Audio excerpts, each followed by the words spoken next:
The outlaw had escaped every sheriff, but he never expected her. The first thing Jesse Holt ever stole was a loaf of bread.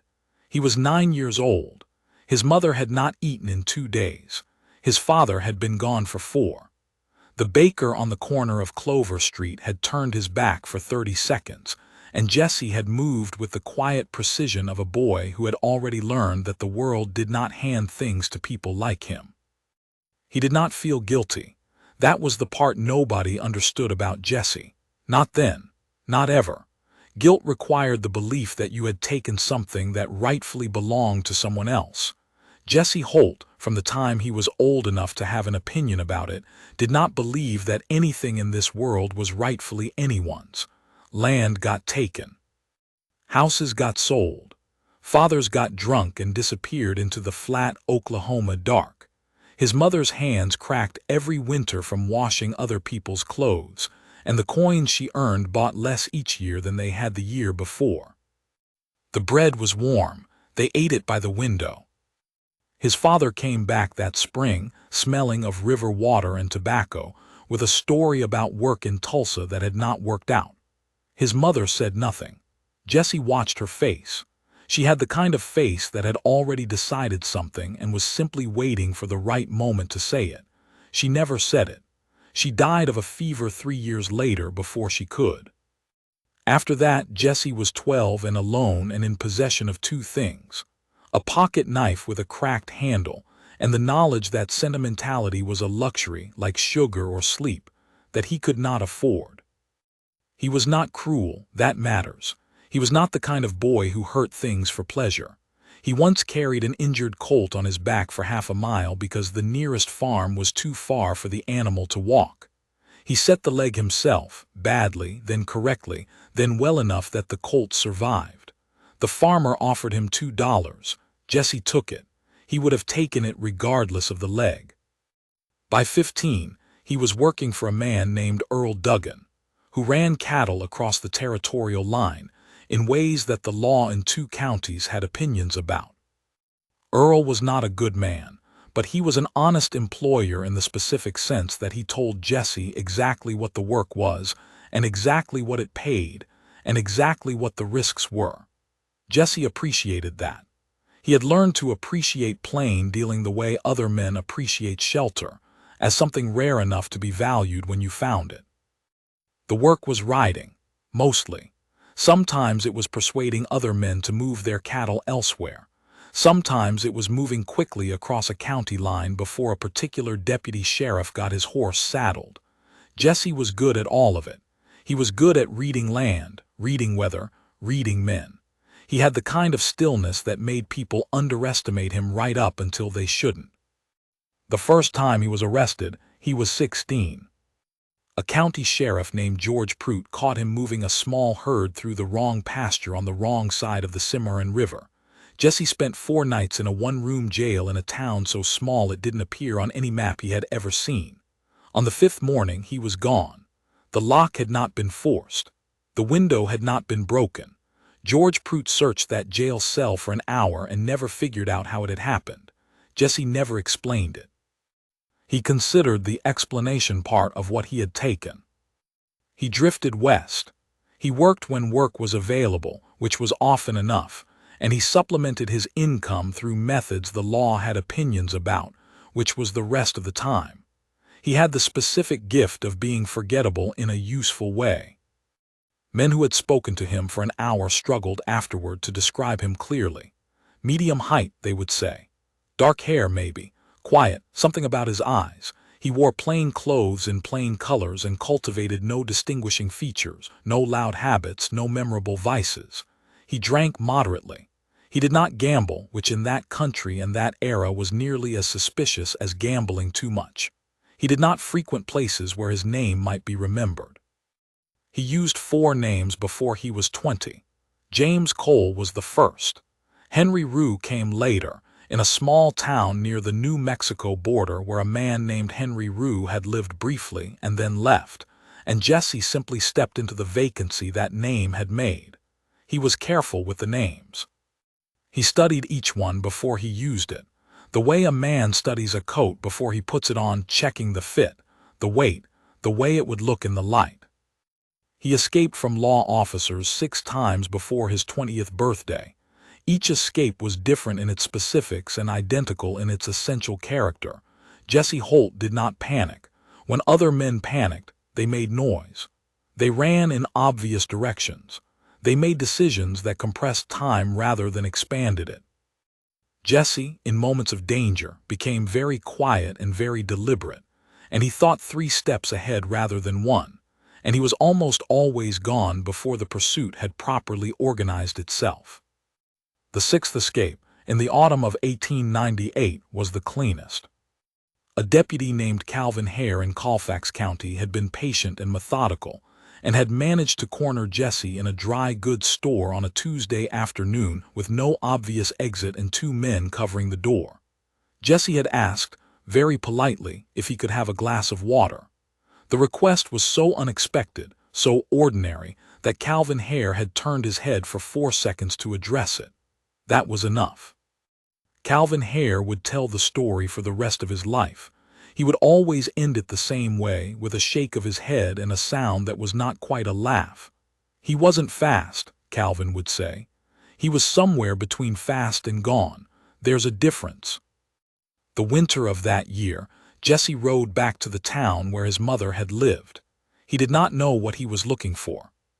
He told himself he was passing through, which was true in the narrow sense that he was, in fact, moving from one place to another, and the town happened to be between them.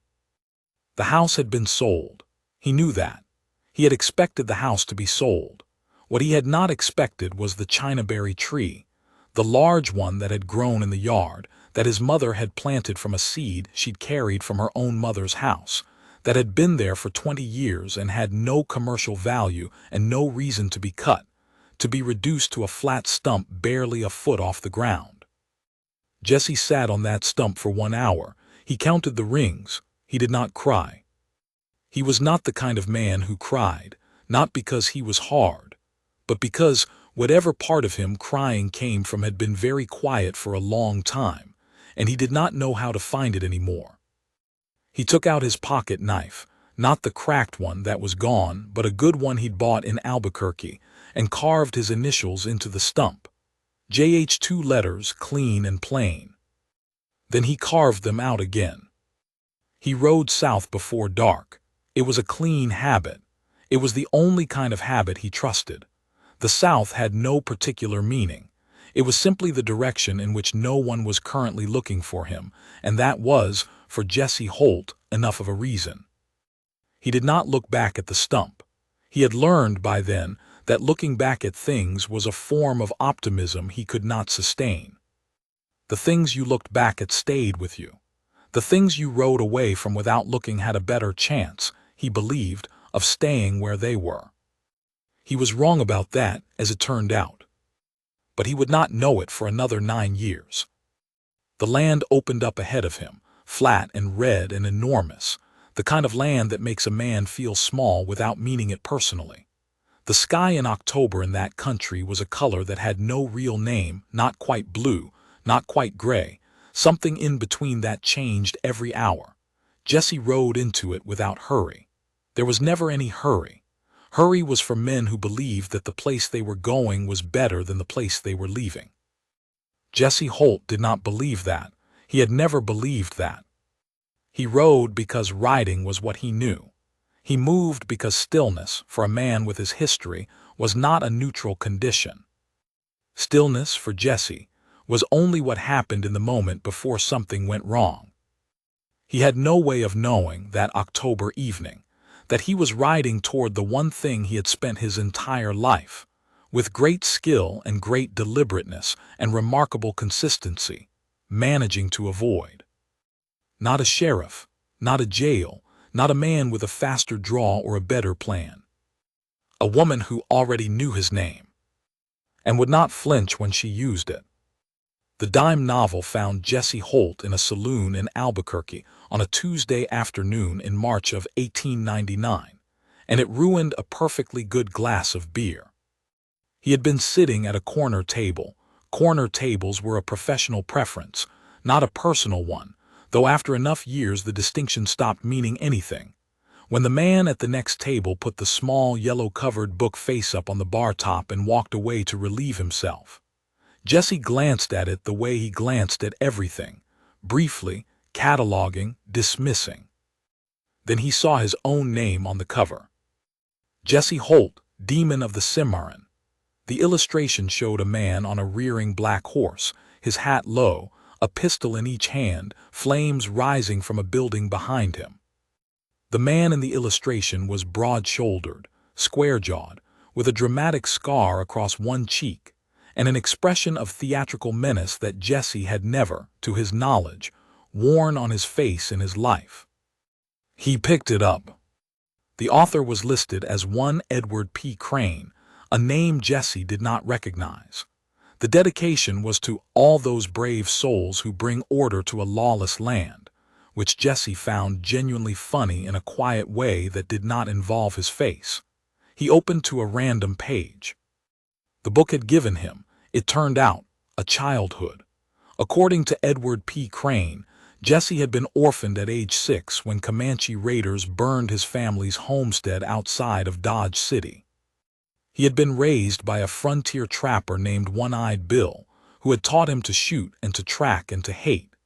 He had turned to outlawry at 14 as an act of calculated revenge against a corrupt cattle baron named Silas Greer, who had poisoned the local water supply and driven honest families from their land. None of this was true. His parents had been sharecroppers. His father had drunk too much and left. His mother had washed laundry and died of a fever. There had been no Comanche raid. There had been no One-Eyed Bill. There had been no Silas Greer. There had been, in the exact spot where the book placed a dramatic confrontation on a moonlit mesa, a very ordinary Thursday on which Jesse had moved some cattle across a river and eaten a cold biscuit for supper. He read 40 pages before the man came back from relieving himself. He bought the book from the man for 15 cents, which the man clearly felt was too little, and was also clearly too relieved to be talking to Jesse Holt in person, the real one, not the illustrated one, to say so. Jesse tucked it into his saddlebag that evening. He did not know why he kept it. He told himself it was because it was the funniest thing he'd encountered in recent memory. This was partially true. The fuller truth, which he did not examine closely, was that it was the only document in existence that proved he was a real person.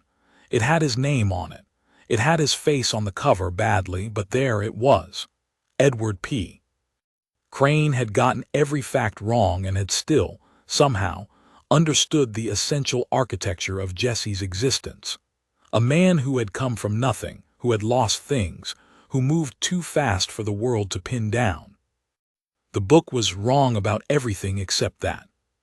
He pinned the cover, just the cover, the yellow illustration with the rearing horse and the theatrical scar, to the inside of his saddlebag.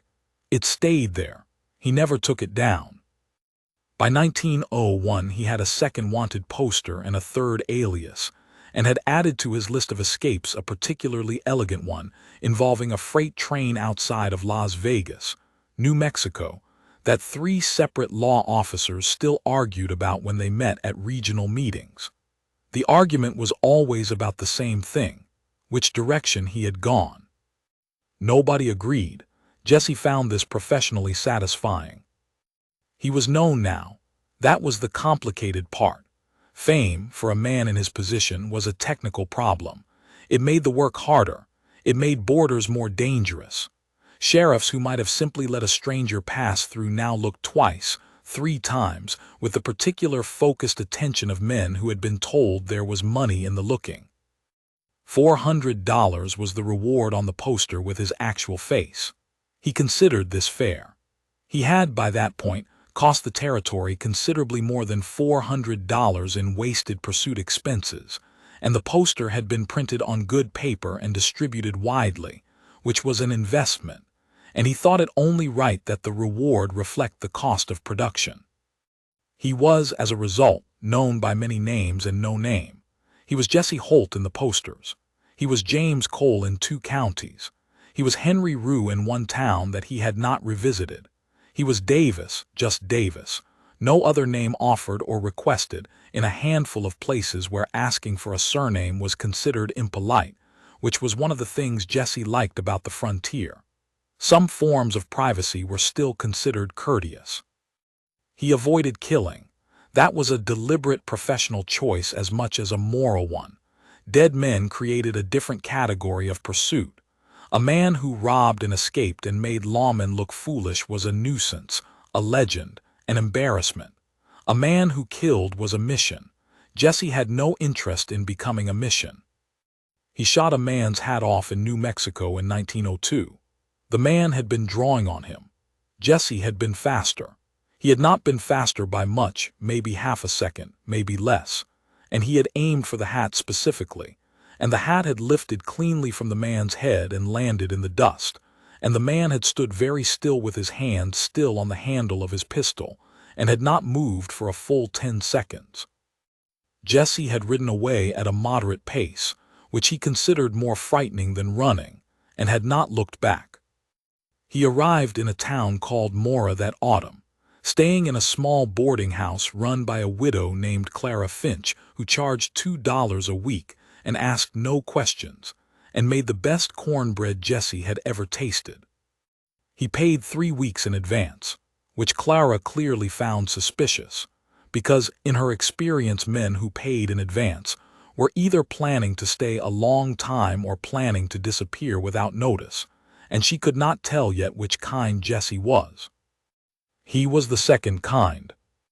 He stayed 11 days, which was already longer than he usually stayed anywhere that had a post office and a sheriff's office in the same town. He rode out on a Wednesday morning before Clara was awake. He left the money for the remaining 4 days on the kitchen table with a note that said simply, "Thank you for the cornbread." He signed it Davis. Clara kept the note. She told people, years later, that she'd always known there was something off about that quiet man who paid in advance and ate all his meals without speaking. She said this with a kind of satisfaction that made it clear she did not mean off, as a criticism. That winter, Jesse camped alone in the Sangre de Cristo Mountains for 3 weeks. He had a good horse and enough supplies, and the specific kind of solitude that is only available at altitude, where the cold is clean, and the silence is not the silence of an empty room, but the silence of something enormous and indifferent. He found in those 3 weeks that he could go several days without speaking at all, and that this did not bother him, and that he was not sure whether not being bothered by it was a sign of self-sufficiency or a sign of something he did not want to name. He came down in January, lean and sharp-eyed, riding into Cimarron on a gray morning with a thin skin of snow on the road. He had no particular reason to go to Cimarron. That was, he would later think, the most important part.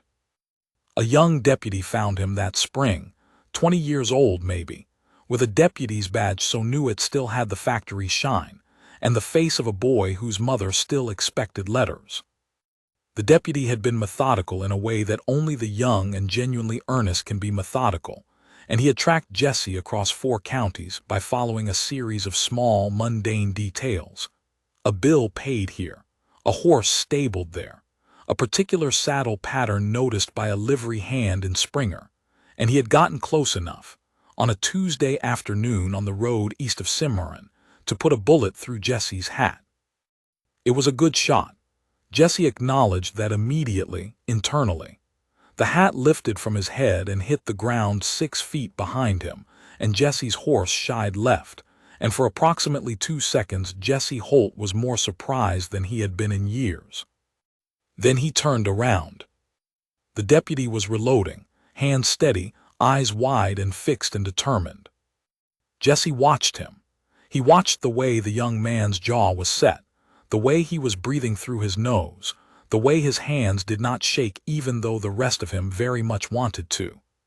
It was the face of a boy who believed absolutely in what he was doing and had not yet had enough years to understand what that belief was going to cost him. Jesse disarmed him in 12 seconds. He did it cleanly, without hurting him, with a specific sequence of movements that left the deputy standing in the road with his hands at his sides and his pistol in Jesse's hand. Jesse looked at it, then he handed it back. He did not explain. Explanation would have required language, and there was no language that covered what he had decided in those 12 seconds, which was simply that this particular boy was going to go home that evening and write a letter to his mother, and Jesse Holt was not going to be the reason he didn't. He rode east at a moderate pace. That night he lay awake in his camp for a long time. The fire had gone down to coals. The horse was quiet. The mountains were large and dark against a sky full of cold stars. He did not know why he could not sleep. He put it down to the hat. He had liked that hat. It was not the hat. In the morning he rode back toward Cimarron. He told himself it was because the town had a good farrier and his horse had a shoe that needed attention. This was true. It was not all that was true. There was a telegraph office on the main street between the post office and a hardware store. He had ridden past it twice without stopping. On the third day, he needed to send a message to a man in Santa Fe about a matter that required discretion, and the telegraph office was the only place in town with a wire. He went in on a Wednesday afternoon. The woman behind the counter had her back to him, sorting papers with the specific brisk efficiency of someone who had been doing this work for long enough that the efficiency was entirely unconscious. She wore a plain gray dress and her dark hair was pinned up without ornament. There was nothing about her, at first glance, that demanded attention. She turned around. Jesse Holt, who had made his living for the better part of a decade by being unreadable, had no particular thought in that moment. That was the strange part. It was not admiration. It was not interest. It was simply a kind of recognition, sharp and specific, like a word you've been trying to remember suddenly appearing in your mind fully formed. He did not examine this. He stepped up to the counter and told her the message he needed to send. She wrote it down without looking up. "Name for the record," she said. "Davis," he said. She wrote it down. He paid, he left. He came back the next day on a pretext he invented while standing outside the door. On the second visit, she looked at him directly for the first time. Her eyes were the kind of brown that was close to black, and they had the quality that certain people's eyes have, the quality of seeing the thing behind the thing you are presenting. "Mr. Holt," she said, and wrote something in her ledger. Jesse said nothing for a moment. "Davis," he said. "Of course," she said, and looked down at her ledger and did not correct herself. He should have left. He knew he should have left. He stood at the counter for a moment longer than any legitimate errand required, and then he left, and he rode 3 miles out of town and sat on his horse in a dry field for a long time and looked at the flat red horizon. He did not leave Cimarron. He did not understand at the time why. He would understand it later, much later. By then it would not need explaining. Her name he would learn by listening in the ordinary way that people learn things in small towns, not by asking, but by being present, was Ida Reeves. She had come to Cimarron 4 years earlier with a husband who had died of a lung condition 18 months after their arrival. She had stayed. People asked her in the early years when she was going back east, and she had looked at them with the particular steadiness of a woman who had already made a decision, and found the question not quite worth engaging with. She ran the telegraph office with an efficiency that the town depended on and a discretion that the town trusted absolutely. What passed through her office passed through it without commentary. She was not unfriendly. She was simply contained. Jesse watched all of this from a careful distance, the way he watched most things. He did not know that she was watching him too. He did not know that she had been watching him since the first visit, with the same careful attention he gave to terrain and weather, and the movement of men in rooms, the attention of someone who was, beneath all her plainness and practicality, A woman who read the world accurately and acted on what she read. He did not know any of this. He found out on a Thursday morning, 3 weeks after his first visit, when he stopped in on a pretext so thin it barely supported its own weight, and she slid something across the counter to him without a word. It was a telegram, a sheriff's bulletin. His name, his description, the amount of the reward. His face, badly drawn but recognizable in the upper corner. It was face down before the next customer pushed open the door. She was already looking past Jesse's shoulder, greeting the man who had come in behind him, her voice entirely ordinary, her hands already moving to the ledger. Jesse picked up the small package he had pretended to come in for. He walked to the door. He did not look back. Outside in the cold morning air he stood very still for a moment. The street was ordinary, horses at the rail, a boy sweeping a step, somewhere a door closing. His heart was doing something it had not done in a long time. He could not name what it was doing. He was not sure he wanted to. He had been in this territory for 6 months. He had escaped 6 sheriffs. He had moved through 11 towns. He had been many names and no name. He had never been in a room with anyone who turned a document face down for him, without asking anything in return. He walked to his horse. He untied the reins. He stood there a moment with the reins in his hand, looking at nothing in particular. He did not ride away. That was the beginning of it. Not the beginning of a love story, or not only that. It was the beginning of the longest Jesse Holt had ever stayed in one place, the slowest he had ever moved, the first time in his adult life that the direction he was pointing had nothing to do with escape. He did not recognize it as a beginning. He would not recognize it for some time yet. But the land around Cimarron was wide and quiet, and the mountains to the north held snow well into April, and the telegraph office on the main street between the post office and the hardware store had a wire that ran all the way to Santa Fe, and Jesse Holt needed, it turned out, to send quite a few messages to Santa Fe. He had, in any case, nowhere urgent to be. That was new. He sat with the novelty of it the way you sit with a stone you have picked up that is unexpectedly warm, not sure what to make of it, not sure whether to put it down, not quite willing to yet. He told himself he was staying because the horse needed rest. This was the first lie he had ever told that had nothing to do with survival. The horse was fine. The horse had never been better. Jesse had spent 3 weeks letting the animal graze on the grass south of town, and the animal had repaid this consideration by becoming the most rested, best-fed, least urgently useful horse in Colfax County. Jesse took work at a ranch 3 miles east of Cimarron. The ranch belonged to a man named Arthur Pell, who was 62 years old and had the lean, sun-darkened look of a man who had spent half a century doing exactly what the land demanded of him without complaint and without particular enthusiasm. Arthur needed hands for the spring cattle work, and Jesse presented himself on a Monday morning and shook Arthur's hand and said his name was Holt. Just Holt, no first name offered.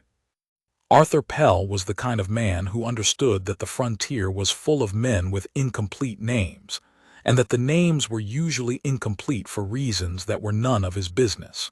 He hired Jesse at fair wages and asked no questions, and Jesse worked well, and Arthur found that the arrangement suited him fine. Jesse was good with cattle, better than good. He had grown up around livestock in the way that poor children grow up around the things their parents work with, and he understood the animals with the specific intimacy of someone who has spent years paying attention to something, because paying attention was a form of insurance. He was quiet on horseback, in a way the cattle responded to. He could read a herd's mood from the way the animals at the edges were holding their heads. He knew which calf would give trouble 3 steps before the calf decided to. Arthur noticed this. He said nothing about it. He simply gave Jesse the harder work, which Jesse took as the compliment it was. The other hands were 2 brothers named Will and George Sutton, who were from somewhere in Missouri and had the specific cheerful noisiness of men who had grown up in large families and found silence suspicious. They tried, in the first week, to draw Jesse into conversations about his past. They were not malicious. They were simply curious in the way that young men who have not yet learned the cost of curiosity often are. Jesse answered their questions with such thorough but pleasant non-answers that, by the end of the second week, Will and George had collectively decided that Jesse Holt was either the most private man they had ever met or the most boring one. And since he was clearly not boring, he was too good at too many things for that. They settled on private and left him to it. Jesse started going into town on Tuesdays. There was no stated reason for Tuesdays specifically. It was the day when Arthur didn't need him on the range, and the post office was open, and the hardware store restocked, and the telegraph office on the main street between the post office and the hardware store was open from 8 in the morning until 5 in the afternoon. He sent 2 messages in the first month. He had no particular reason to send them. He composed them with a care that slightly embarrassed him, in the specific way that you are embarrassed when you catch yourself doing something and don't want to examine why. Ida Reeves received both messages without comment. She transcribed them with her efficient handwriting, charged him the correct rate, made change with the precision of a woman who had never given incorrect change in her professional life, and looked at him with the particular calm attentiveness that he had started, privately, to recognize as her resting condition. She did not flirt with him. He would not have known how to respond if she had. She did not perform warmth. What she offered was something more specific and, to Jesse, considerably more disorienting. She was simply present with him, in the same room, as though his presence was a fact she had already considered and accommodated. The town noticed him, of course. Small towns notice everything. Cimarron had perhaps 400 people, and 400 people share information the way water shares the shape of whatever contains it, constantly, naturally, without effort.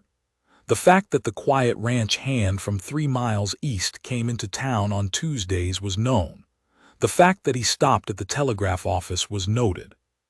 The fact that he sometimes bought supplies afterward at the hardware store, and occasionally had coffee at the small eating house 2 doors down from the post office, was observed and discussed and ultimately decided to be unremarkable.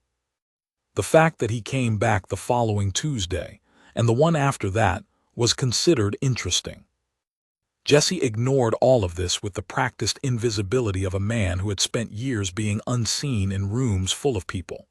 The difference now was that he was not, in fact, invisible. He was being watched, and he was, for the first time, not doing anything worth watching.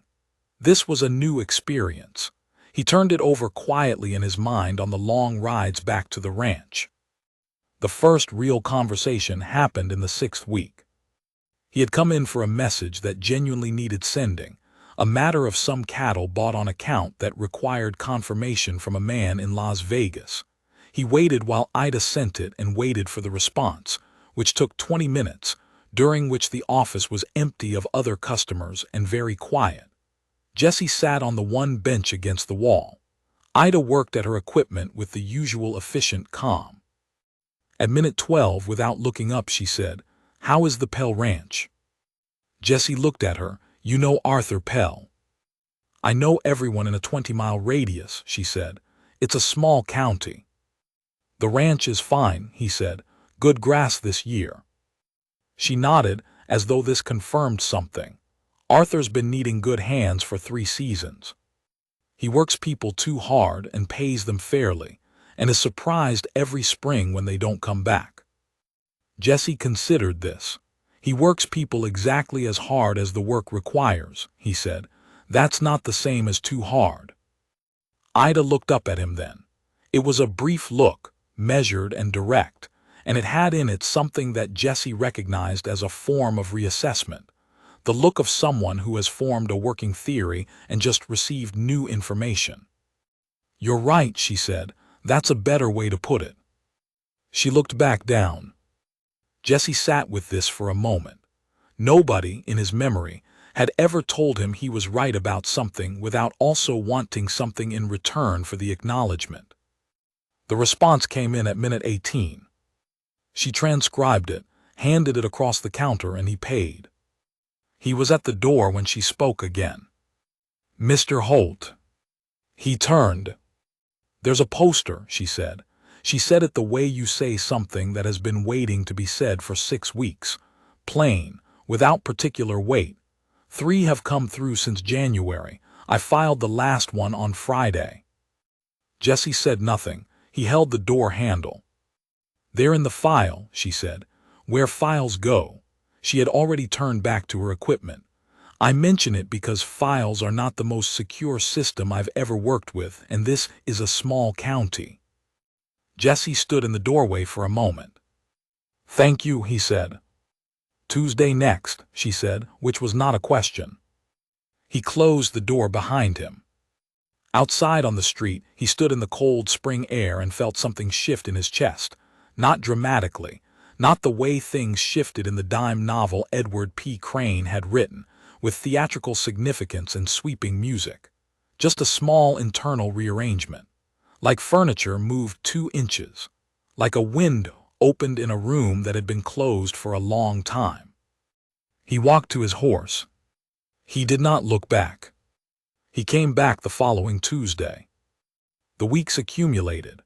The Tuesdays became a fact, unspoken and unremarked between them, in the way that real arrangements often become facts, not through declaration but through repetition, through the simple persistence of 2 people showing up to the same place at the same time, until the showing up is its own kind of statement. He fixed a fence on the south edge of Arthur's property in April. He fixed it again in May. The fence was not, strictly speaking, broken.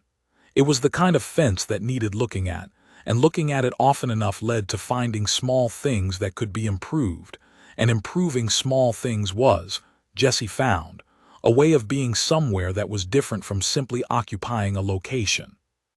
He had occupied many locations. This was the first place in a long time that he was being somewhere. He did not say this to anyone. He barely said it to himself. He felt it the way you feel the season changing, not in one moment but in the accumulation of small things. The angle of the light, the temperature of the air, something in the quality of the mornings. The Sutton brothers stopped asking him about his past. They started asking him instead for his opinion on practical matters, how to handle a particular calf, which way the weather was turning, whether a certain section of fence needed replacing or just reinforcement. Jesse answered these questions with the same plain brevity he gave everything, and the brothers took his answers and applied them and found them correct. And this became, without anyone deciding it, a small and functional trust. Arthur Pell noticed that Jesse Holt was still there when May became June, and June became July. He said nothing about this for a long time. In August he said, "Planning on the winter." Jesse looked up from the harness he was mending. "That depends," he said. "On what?" Jesse thought about this for a moment. "On the winter," he said. Arthur Pell made a sound that was half laugh and half acknowledgement and went back to his work. Jesse went back to the harness. Nothing was decided. Nothing needed to be. He moved his camp from outside town to a small outbuilding on Arthur's property. It was not a bunkhouse. It was a storage building that had been cleared of most of its storage, and it was plainly furnished and drafty in one corner and had a wood stove that required precise management, or it either went out or became a fire hazard. Jesse managed it precisely. He was good at managing precise things. The months passed, he was still there. Ida Reeves began at some point in the summer. He could not have named the exact Tuesday to have coffee ready when he came in. Not always, not as a stated arrangement. Simply, sometimes when he arrived there was coffee. He drank it without comment. She provided it without comment. The town noted this also, and the town arrived collectively at the same conclusion it had arrived at about the Tuesday visits. Interesting, possibly significant, none of our business. She told him in September about her husband. Not a great deal. A few sentences, delivered with the same plain practicality she brought to everything. A good man, a lung condition, 18 months. She had stayed because by then she had decided she preferred Cimarron to wherever else she might have gone. She said it without self-pity, which Jesse noticed, because self-pity was something he had seen a great deal of in his life and had always found difficult to be in the same room with. He said in response, "My mother washed other people's clothes." He did not explain what he meant. She did not ask. She looked at him with those dark, accurate eyes, and he understood that she had understood, and they moved on. This was, Jesse would later think, the most intimate conversation he had ever had. He repaired her fence in October. She did not have a fence that needed repairing. She thanked him anyway, and said nothing about the fence's previous structural adequacy, and this was, Jesse thought, in its own way, perfect. October moved toward November. The mountains to the north were heavy with snow. The mornings were dark longer now. He had been in Cimarron for 9 months, which was the longest he had stayed anywhere since the county jail he had escaped at 16. He did not think about this directly. He thought about it the way you think about a sound you can hear but cannot identify, at the edge of your attention, present but not examined. He thought about the chinaberry stump sometimes, less than he used to. On a Thursday in November, a federal marshal rode through Cimarron. He had a group of men with him, and they were moving fast, and they were not looking for Jesse specifically. They had bigger business further south, but the marshal had a sharp, careful face, and the habit of looking twice at men in doorways, and Jesse was in Arthur Pell's barn when the riders came through town, and he watched them from the shadow of the barn door with the stillness he had been practicing since he was 9 years old. His hat was in his hand. He put it on. His horse was already saddled. He kept the horse saddled as a matter of professional habit because the time it took to saddle a horse was time that could go badly in a number of different ways. He stood in the barn door for a long time after the riders had passed. He thought about where he could be by nightfall. He thought about the road south. He thought about which name he would use and how long it would take the weather to close the mountain passes. He was still thinking about this on Tuesday. He walked into the telegraph office at 9 in the morning. Ida was at the counter. She looked up when he came in. He stood there for a moment. She held his gaze for a moment, said nothing, and went back to her work. He sat down on the bench. He stayed. He did not fully understand why he stayed. He understood it the way you understand something that lives below language, in the body, in the specific quality of what a place feels like when you are in it. He was still there when she locked up at 5 o'clock. He walked out with her into the cold November evening, and they stood on the steps of the telegraph office for a moment, and the town moved around them on its ordinary business, and neither of them said anything about the marshal or the roads or the mountain passes. "Cold coming," she said. "Yes," he said. She went home. He went back to Arthur's outbuilding and lay on his cot and looked at the ceiling and listened to the wind working at the corner of the wall. He was, he realized, not going anywhere. This was the most frightening thing that had ever happened to him. And also, in a way he had no language for, the most right. The arrest came on a cold Tuesday morning in October of 1913, 6 years after Jesse Holt had first ridden into Cimarron as a man passing through. 6 federal officers, 2 county deputies. They arrived before dawn and positioned themselves with the kind of deliberate, organized patience that told Jesse, even as he saw them from Arthur Pell's window in the gray pre-light, that this had been planned for some time. No one had panicked. No one was improvising. These were men who had done their research and arrived with a plan that had very few holes in it. Jesse dressed. He put on his boots. He put on his coat. He drank the last of the coffee from the pot on the stove, which was the only stove he had managed with precision for 3 years now, and which he found himself thinking about for a brief, strange moment as though it were something he might miss. He walked to the door and opened it and put his hands where they could be seen. The lead officer was a man named Frank Aldrich, who had the specific bearing of someone who had spent his career pursuing people who did not want to be caught, and who had long ago stopped taking it personally. He was polite. He was thorough. He read the charges in a flat, official voice. Jesse listened. The charges were not incorrect. He did not dispute them. The town watched from windows and doorways. Jesse did not look at the windows or the doorways. He kept his eyes on the middle distance and walked to the waiting wagon with his hands cuffed in front of him, which Frank Aldrich had allowed as a small professional courtesy, and he was placed in the wagon, and the wagon moved. He did not look back at the road he was leaving. The telegraph office on the main street between the post office and the hardware store was not open yet. It opened at 8. It was 6:15 when the wagon passed it. He looked at it. He could not have said why. He looked at the closed door and the dark window and the plain wooden sign above it, and then the wagon turned south and it was behind him. He did not know, at that moment, that Ida Reeves had been awake since 4 in the morning. He did not know that she had heard, from a source she did not name then or ever, that the federal officers were coming.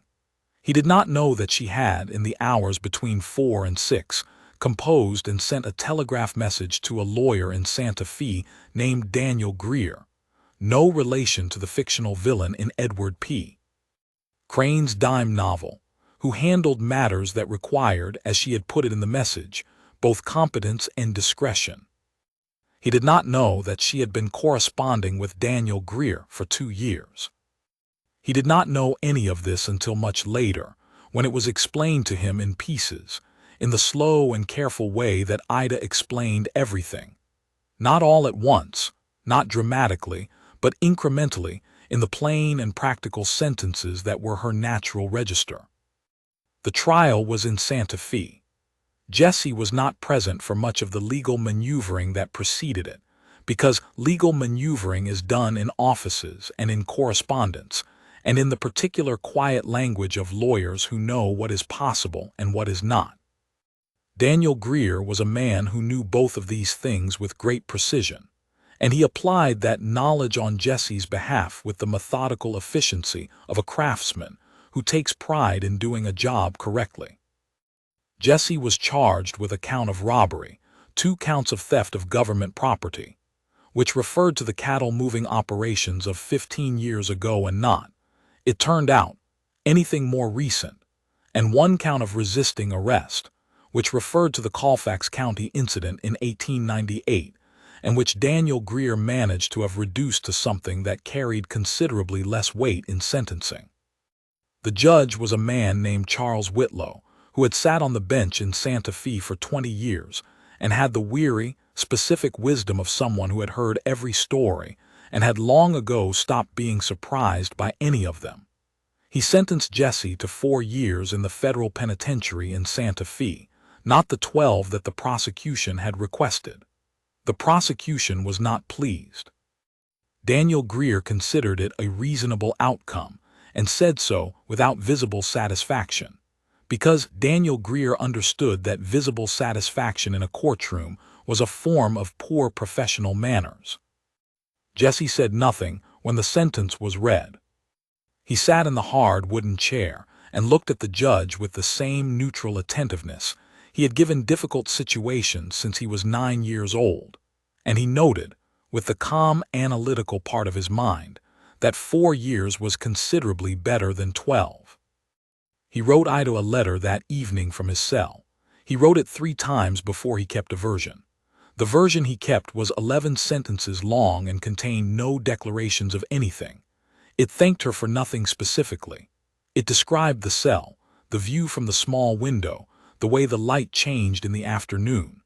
It asked after Arthur Pell and after the horses and after whether the fence on the south end of the property was holding.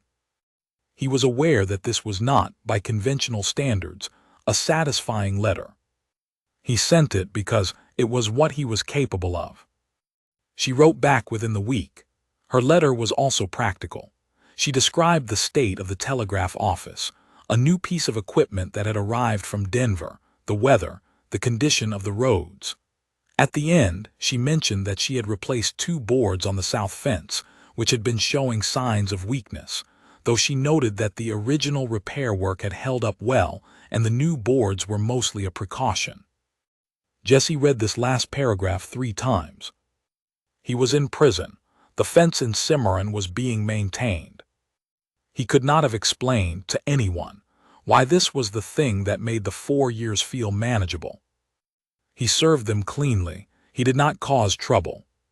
He worked in the prison library because he was one of the few men in the facility with enough functional literacy to do the job, and because the work was quiet and the books were, to his moderate surprise, interesting. He read with the methodical discipline he brought to most things, working through history first, then geography, then whatever came to hand. He read about other outlaws, the famous ones, the ones who had made it into the official histories, and found them, without exception, less interesting than they were supposed to be. They had made big gestures. They had wanted to be known. Jesse had never wanted to be known. He had wanted to be gone, which was a different ambition entirely, and one that the history books did not often romanticize. He thought about Cimarron most in the early mornings before the prison sounds began. He thought about the specific quality of the light there at that hour, the way it came across the flat land in long, pale sheets, the mountains north of town still dark, the air still clean and cold. He thought about the telegraph office. He thought about Tuesdays. He wrote letters that were plain and careful. She wrote back letters that were plain and careful. Between the plainness and the care, a great deal was said that neither of them put in words, and both of them read clearly. In the 3rd year, she mentioned that she had spoken with Daniel Greer about a matter she did not specify, and that things were proceeding in a manner she found satisfactory. Jesse did not ask what things. He understood that she would tell him what he needed to know when he needed to know it, which was, he had learned, her way with all information. Precise timing, no excess. He was released in the spring of 1917. Daniel Greer met him at the door of the penitentiary and shook his hand and gave him a plain envelope with the paperwork that documented, in the language of official documents, that Jesse Holt had served his time. Jesse took it. He looked at Daniel Greer for a moment. "She never told me," he said. 2 years of correspondence, she never said a word. Daniel Greer was a precise man who used words carefully. "No," he said, "she wouldn't." Jesse had nothing to add to this. He put the envelope in his coat. He had a horse, not his original horse, which had been sold at the time of the arrest, but a new one, a good bay that Arthur Pell had sent down from Cimarron with a note attached in Arthur's limited but functional handwriting. The note said, "Thought you'd want a horse. His name is Walt. He's good." Jesse stood with Walt for a moment in the prison yard, running a hand along the horse's neck. "Walt," he said. Walt was, in fact, good. He rode north. The spring was early that year, and the land was greening in the specific hopeful way that only land in the high desert greens after a long winter. Jesse rode at a moderate pace and did not hurry. Hurry was for men who were uncertain what they were riding toward. Jesse was not uncertain. He arrived in Cimarron on a Tuesday. This was, he told himself, a coincidence. He was not sure this was true. The town looked the same. Not identical. 4 years changes a town in small, gradual ways, the way 4 years changes everything. A new building here, a painted facade there, a tree that has grown another foot. But the essential character of the place was unchanged. The particular way it sat in the land, the mountains close to the north, the flats spread to the south and east, the small and practical architecture of a place that had been built by people who needed it to work rather than people who needed it to impress. He rode down the main street at a walk. The telegraph office was there, between the post office and the hardware store. The sign was the same. The door was the same. There were new curtains in the window. He stopped at the gate of the small house she lived in, 3 streets east of the main street, which he knew the location of without having thought about how he knew it. He dismounted. He tied Walt to the gate post. He stood there. The house had a fence. The fence was in good repair. He stood at the gate for a long time. He did not knock. He looked at the door. He looked at the fence. He put his hand on the gate post and felt the wood, which was solid and well-maintained and showed no particular signs of urgency. He could hear movement inside. He could see a light in the back of the house. He did not knock for several minutes. He would say afterward, when asked why he had hesitated, though few people asked him, because in Cimarron directness was balanced by a certain consideration for what was not one's business, that he had been looking at the wood. Nobody believed this explanation. Nobody required a better one. The door opened. Ida Reeves stood in the doorway in a plain dress and her hair down, which he had not seen before, and she looked at him for a moment with those dark, accurate eyes, and then she stepped back and held the door open. Jesse Holt walked through the gate. He walked up the path. He walked through the door. She put the kettle on.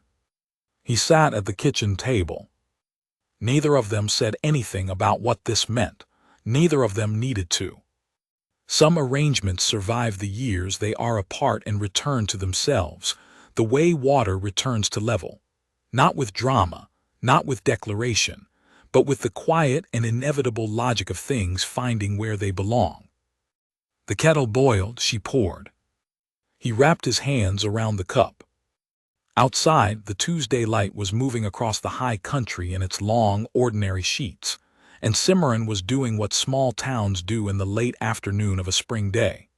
The small sounds of it, the horses, the voices, the distant ring of something metal, and inside that house at that table, Jesse Holt was in a place he had no word for, because the word he had always used for the thing you leave was the only word he'd ever had, and this was something different. He had no word for staying. He was learning one. He was 51 years old when they lowered him into the ground, and the town of Cimarron turned out in the cold March, ere the way small towns turn out for the people who have become, through the slow and unremarkable accumulation of years, part of the place itself. Jesse Holt had been, for the last 8 years of his life, the man who fixed things. This was how the town thought of him. Not as the outlaw, though the story was known, or a version of it was known, because these things get known in small places, and the knowing of them becomes part of the furniture of local understanding. Not as the man who had once escaped from 6 sheriffs, or as the man whose face had been on a poster, or as any of the men he had been under any of the names he had used. He was the man who fixed things. He had a small workshop behind the house that was, by the winter of 1918, both his and Ida's, which had been arrived at not through any particular declaration, but through the same mechanism that all their arrangements had been arrived at, which was the plain persistence of 2 people who had decided something, and did not see the need to make speeches about it.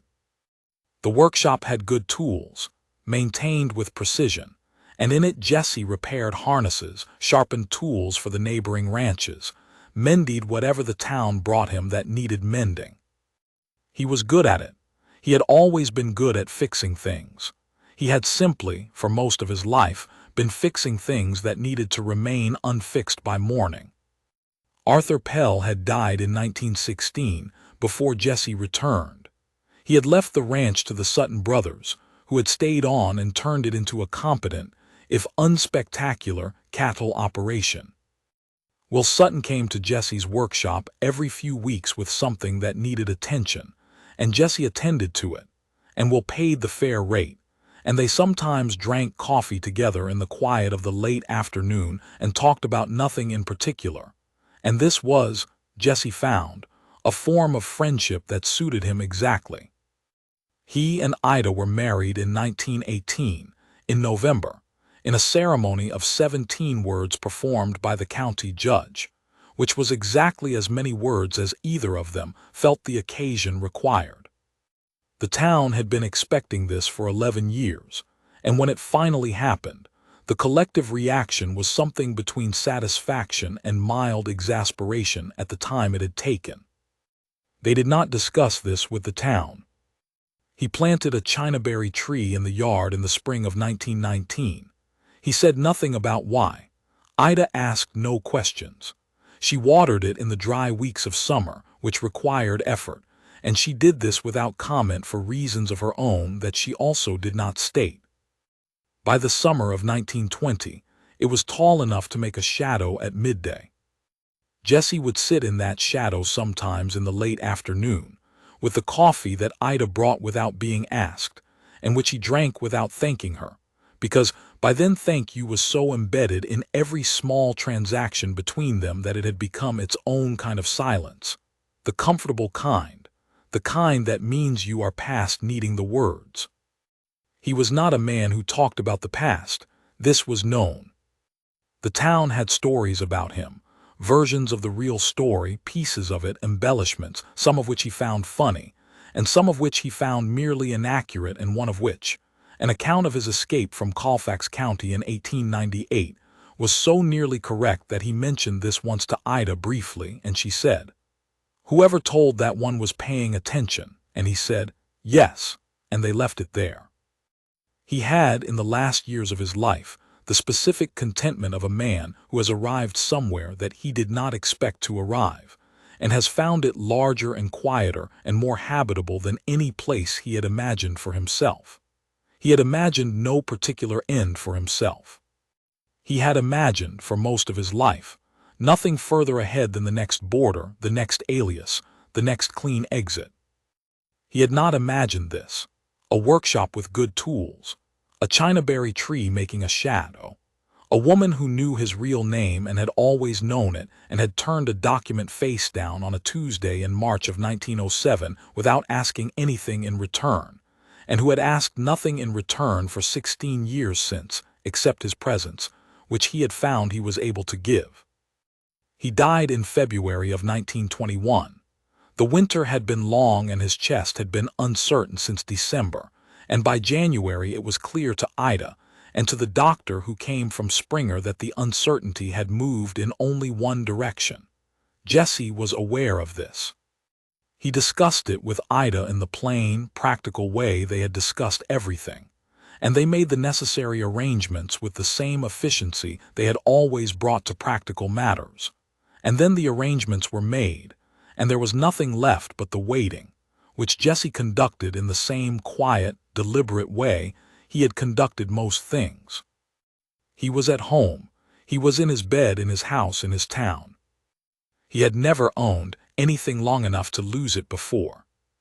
He owned this. The chinaberry tree was bare in February, the way trees are bare in February, which is not dead but only waiting.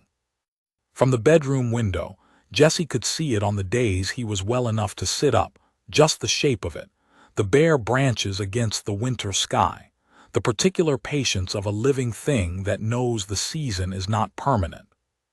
He looked at it often. He did not tell Ida what he thought when he looked at it. She sat with him. She was there when he slept and there when he woke, and she had a small chair she had moved from the kitchen to the bedside for the purpose, and she did not try to fill the silence with words, which was, Jessie thought, one of the things he had always understood about her most clearly. She knew which silences were empty and which were full, and she never confused them. He died on a Thursday morning, which was not a Tuesday, which struck him in his last hours as quietly funny, though he did not explain to anyone why. What passed between them in those last days existed in the small and specific language they had always spoken: the cup of coffee, the adjusted pillow, the hand on the wrist, the window light, the bare tree outside, the sounds of a town going about its ordinary business, indifferent and alive. Nobody recorded what was said. Ida did not say, afterward when people asked, which people did, because people in small towns ask about these things with genuine care. The telegraph office burned down in April of 1922, 14 months after Jessie died. It was an electrical fault in the new wiring. The building went fast. The files went with it. Years of records, ledgers, correspondence, the daily log of messages sent and received, all of it. What passed between Jesse Holt and Ida Reeves in 17 years of Tuesdays and plain sentences and turned-down bulletins, and repaired fences and Chinaberry trees and cups of coffee brought without being asked. None of it was ever in the files. None of it needed to be. It had been real, it had happened. A man who had spent his whole life being gone had stayed. He had not been caught, he had been held. There is a difference. The Chinaberry tree was still standing in the yard of the house on the street east of where the telegraph office had been. Ida Reeves tended it for 11 more years after Jesse died. It grew to be the tallest tree on that street. Nobody asked her about it. She would have said it needed watering. That would not have been all she meant. She would not have explained the rest. She had never explained the rest. That was the whole of it. That was enough.